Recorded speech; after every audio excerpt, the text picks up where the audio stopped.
నమస్తే అండి. నేను doctor Rajiv Reddy, senior consultant physician and diabetologist. ఈరోజు మనం డిస్కస్ చేసుకోబోయే టాపిక్ వచ్చేసి రెగ్యులర్గా మేము చాలా కామన్గా చూసే ఒక డిసీజ్ అనమాట.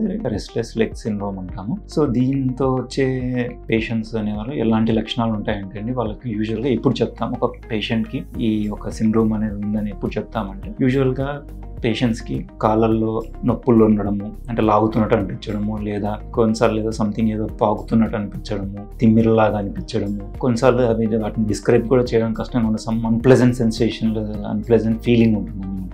అలాంటి లక్షణాలు ఉంటాయి యూజువల్గా, ముఖ్యంగా మోకాళ్ళ నుంచి కింది భాగంలో కాళ్ళల్లో. ఈ సిమ్టమ్స్ అనేది ఎక్కువగా రెస్ట్లో ఉంటాయి, అంటే పనుకొని ఉన్నప్పుడు కానీ లేదా కూర్చొని ఉన్నప్పుడు కానీ ఉంటుంది. అండ్ యూజువల్గా ఈవినింగ్ అండ్ నైట్ టైం ఎక్కువగా ఉంటుంది ఈ లక్షణాలు. సో ఈ లక్షణాలు నడిచిన తర్వాత మూమెంట్తో పాటు తగ్గుతాయి అన్నమాట. సో ఈ లక్షణాలన్నీ ఉన్నప్పుడు మనము వ్యాధిని మనం రెస్ట్లెస్ లెగ్ సిండ్రోమ్గా చెప్పవచ్చు. అంటే మనం డిస్కస్ చేసుకున్నట్టు ఏదైతే నేను చెప్పానో ఇప్పటి వరకు, కాళ్ళు ఆగినట్టు ఉండడము, లేదా కాళ్ళు తిమ్మిరెక్కినట్టు ఉండడము, ఏదైనా పాగుతున్నట్టు ఉండడము, ముఖ్యంగా నైట్ టైమే ఎక్కువ ఉండడము, రెస్ట్లో ఉన్నప్పుడు ఎక్కువగా ఉండడము, మూమెంట్తో పాటు కొద్దిగా లేదా కంప్లీట్గా తగ్గడము, ఇవన్నీ ఉన్నప్పుడు మనం దాన్ని రెస్ట్లెస్ లెగ్ సిండ్రోమ్గా చెప్పుకోవచ్చు. వీటితో పాటు ఇంకా వేరే కొన్నిసార్లు ఈ లక్షణాలు మనం వేరే వ్యాధుల్లో కూడా చూడవచ్చు. ముఖ్యంగా న్యూరోపతి అంటాం, ఇతరుల న్యూరోపతి, అంటే షుగర్ వల్ల కానీ విటమిన్ B12 డెఫిషియన్సీ వల్ల వచ్చే వీటిల్లో కూడా మనకు తిమ్మిళ్ళు, మంటలు చూస్తుంటాం. వ్యారికోజ్ వెయిన్స్ వల్ల, రక్త ప్రసరణ సరిగా లేకపోయినా వీటి వల్ల కూడా ఇలాంటి సిమ్టమ్స్ ఉండొచ్చు. ఇవన్నీ మనం ఫస్ట్ రూల్ అవుట్ చేసిన తర్వాత అవన్నీ నార్మల్ ఉంటే, ఈ లక్షణాలు అయిన పేషెంట్స్లో ఉంటే కన్నా వాళ్ళకి ఈ వ్యాధి ఉన్నట్టుగా మనం నిర్ధారించుకోవచ్చు. దీనికంటూ వేరే స్పెసిఫిక్ టెస్ట్లు ఏమీ ఉండవండి. యొక్క లక్షణాలను బట్టే మనం వ్యాధిని నిర్ధారించాలి. సో ఇది young people, middle age people ఎక్కువగా కామన్గా చూస్తుంటాము. ముఖ్యంగా ఫీమేల్స్లో చాలా కామన్గా చూస్తుంటాము, స్త్రీలలో. సో దీన్ని మనం రెండు రకాలుగా చెప్పుకోవచ్చు అండి, primary restless leg syndrome and secondary restless leg syndrome. Primary అనేది ఏంటంటే ఇడియోపతిక్ అన్నమాట, దానికి వేరే కారణం ఏమీ ఉండదు. సెకండరీ రెస్ట్లెస్ లెగ్ సిండ్రోమ్ అంటే దానికి అండర్లైన్ కారణం ఉంటుంది, ముఖ్యంగా ఐరన్ లోపం అనమాట. ఐరన్ డెఫిషియన్సీ వల్ల చూస్తుంటాము, ప్రెగ్నెన్సీలో కూడా చూస్తాం, ముఖ్యంగా థర్డ్ ట్రైమెస్టర్. తర్వాత వచ్చేసి కిడ్నీ సంబంధిత వ్యాధుల్లో చాలా మందికి చాలా సంవత్సరాలు, అంటే chronic kidney diseases, kidney failure ఉన్న వాటిలో కూడా ఇలాంటి సిమ్టమ్స్ చూడవచ్చు. ఇవన్నీ కూడా సెకండరీ రెస్ట్లెస్ లెగ్ సిండ్రోమ్ కిందకి వస్తాయి. సో ఈ సిమ్టమ్స్ ఉన్న వారికి కొంతమందికి మళ్ళీ వీటిని మనము ఇంటర్మిటెంట్గా, అంటే కొంతమందికి డైలీ ఉండకపోవచ్చు, కొంతమందికి డైలీ ఉండొచ్చు, అంటే మనం ఇంటర్మిటెంట్ రెస్ట్లెస్ లెగ్ సిండ్రోమ్ అంటాం. సో ఇంటర్మిటెంట్ ఉన్న వాళ్ళకి యూజువల్గా వీక్లీ లెస్ దాన్ 2 days ఉంటాయి సిమ్టమ్స్.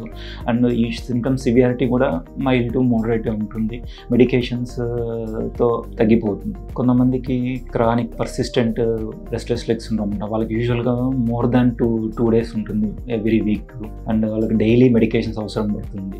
కొంతమందికి రిఫ్రాక్టరీ రెస్ట్లెస్ లెగ్ సిండ్రోమ్ ఉంటాం, వీరికి ఏంటంటే ప్రైమరీ మన ఫస్ట్ లైన్ డ్రగ్స్ మనం ఏదైతే మెడికేషన్ యూజ్ చేస్తామో వాటితో పెద్దగా రెస్పాన్స్ ఉండదు. సో దీన్ని మనం ట్రీట్మెంట్ రెస్పాన్స్ కాదు కాబట్టి రిఫ్రాక్టరీ RLS అంటాం. సో ఈ రెస్ట్లెస్ లెగ్ సిండ్రోమ్ సో ఉన్నప్పుడు మనము ఎలా అప్రోచ్ అవ్వాలి, పేషెంట్ని ఎలా డయాగ్నోస్ చేసి ఏమేమి టెస్ట్లు చేయాల్సి ఉంటుంది, ఎలా ట్రీట్ చేయాల్సి ఉంటుంది. టెస్ట్లు అంటే మనం అలా డిస్కస్ చేసుకున్నట్టు మనం బేసిక్ బ్లడ్ పిక్చర్ అనేది, దాంతోపాటు ఐరన్ స్టడీస్ అనేది చేస్తాం. Serum ferritin level, iron transference saturation, కిడ్నీకి సంబంధించిన టెస్టులు ఏమైనా, సో ఇవన్నీ చేసుకోవాల్సి ఉంటుంది. ఒకవేళ ఐరన్ డెఫిషియన్సీ అలా ఏమైనా ఉందంటే మనం ఐరన్ టాబ్లెట్ సప్లిమెంట్స్ కానీ లేదా ఐరన్ ఇంజెక్షన్స్, డిపెండ్స్ ఆ సివియారిటీని బట్టి మనం ఇవ్వవలసి ఉంటుంది. ప్రైమరీ రెస్ట్లెస్ లెగ్ సిండ్రోమ్లో దానికి వేరే కారణాలు ఏమి ఉండవు కాబట్టి మనం దానికి వేరే మెడికేషన్స్ యూస్ చేయాల్సి ఉంటుంది. సో మనం కామన్గా యూస్ చేసే మెడికేషన్స్ అంటే, ఫస్ట్ మెడికేషన్స్ కాకుండా మనం కొన్ని నాన్ ఫార్మకలాజికల్ ఇంటర్వెన్షన్స్ అన్నమాట. అంటే వితౌట్ మైల్డ్ సిమ్టమ్స్ ఉన్న వారికి ఎలా ట్రీట్ చేయొచ్చు అంటే, కొద్దిగా మసాజ్ చేయడం, అంటే లెగ్స్ దగ్గర, and hot or cool baths తీసుకోవడము, కొద్దిగా వాక్ చేయడం, మూమెంట్తో పాటు అటెన్షన్ డైవర్షన్, అంటే మనం వేరే ఈ సిమ్టమ్స్ తెలియకుండా అటెన్షన్ డైవర్షన్ చేయడం వల్ల. సో ఇవి నాన్ ఫార్మకలాజికల్ థెరపీ అప్రోచెస్తో ట్రై చేయవచ్చు. అది యూజువల్గా మైల్డ్ సిమ్టమ్స్ ఉన్న వారికి. వీటితో ఇంప్రూవ్మెంట్ లేకపోతే కూడా మనం నెక్స్ట్ మెడికేషన్స్ యూస్ చేయాల్సి ఉంటుంది. కామన్గా మనం యూస్ చేసే మెడికేషన్స్ FDA అప్రూవ్డ్ మెడికేషన్ అంటే కన్నా ప్రీగాబాలిన్ అండ్ గాబాపెంటిన్ అనే మెడికేషన్స్, వాటిని మనం యూస్ చేస్తాము. వాటితో చాలా వరకు రిలీఫ్ ఉంటుంది. సో సెకండరీ అంటే ప్రెగ్నెన్సీలో వచ్చిన వారికి, ప్రెగ్నెన్సీ డెలివరీ అయిన తర్వాత వితిన్ 4 weeksలో వాళ్ళకి ఇంప్రూవ్మెంట్ ఉంటుంది. సో ఐరన్ డెఫిషియన్సీ ఉన్న వాళ్ళకి ఐరన్ సప్లిమెంట్స్తో మనము వాటిని ట్రీట్మెంట్ కరెక్ట్ చేస్తే ఇంప్రూవ్మెంట్ అవకాశం ఎక్కువగా ఉంటుంది. Thank you.